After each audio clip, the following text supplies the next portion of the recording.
Hello. These photographs show Chicago's African American community, primarily the South Side, and are taken by photographer John H. White, who went on to win the Pulitzer Prize for photojournalism in 1982. His portraits of everyday life stand the test of time, inviting the viewer to travel back a few decades and see just how we lived.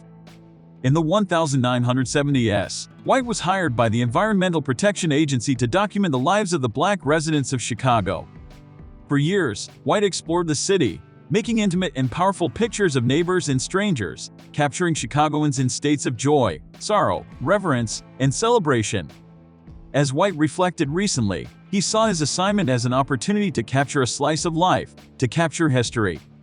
His photographs portray the difficult circumstances faced by many of Chicago's African American residents in the early 1970s, but they also catch the spirit, love, zeal, pride, and hopes of the community.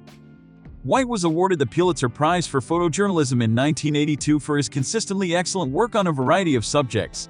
He was selected as a photographer for the 1990 project Songs of My People.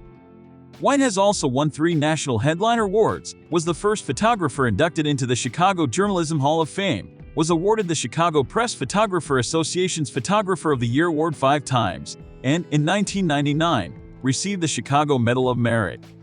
Hal Buell, the former head of the Associated Press Photography Service, noted that White is one of the best photographers at capturing the everyday vignette. White has said that he lives by 3 words: faith, focus, flight.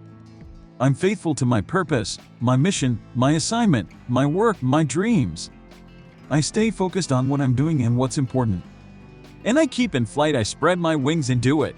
Chicago's Black population developed a class structure, composed of a large number of domestic workers and other manual laborers, along with a small, but growing, contingent of middle and upper-class business and professional elites.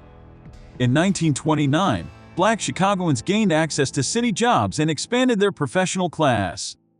Fighting job discrimination was a constant battle for African Americans in Chicago, as foremen in various companies restricted the advancement of Black workers, which often kept them from earning higher wages. In the mid-20th century, Blacks began slowly moving up to better positions in the workforce. The Black Belt of Chicago was an area that stretched 30 blocks along State Street on the south side and was rarely more than 7 blocks wide. With such a large population within this confined area, overcrowding often led to numerous families living in old and dilapidated buildings. The South Side's Black Belt also contained zones related to economic status. The poorest residents lived in the northernmost, oldest section of the Black Belt, while the elite resided in the southernmost section.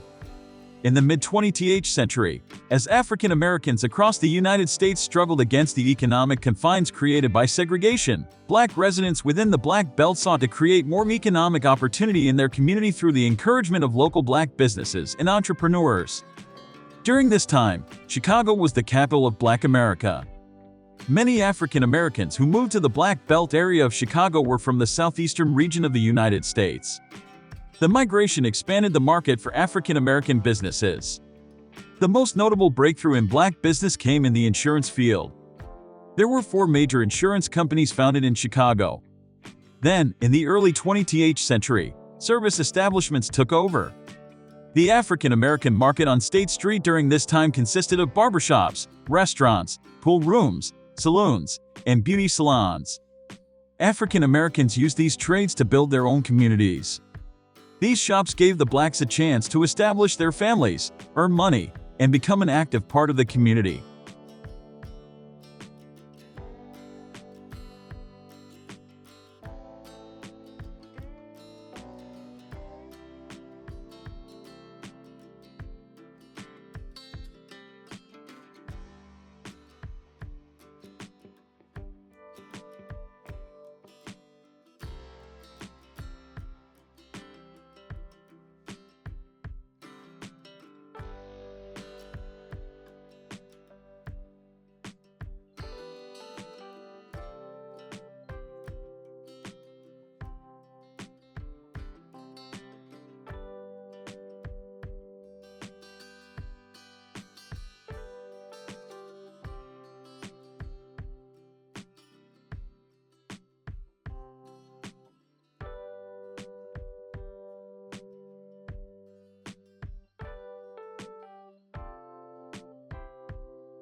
Subscribe to the channel and rate the video in the comments, as well as other interesting videos I have on my channel.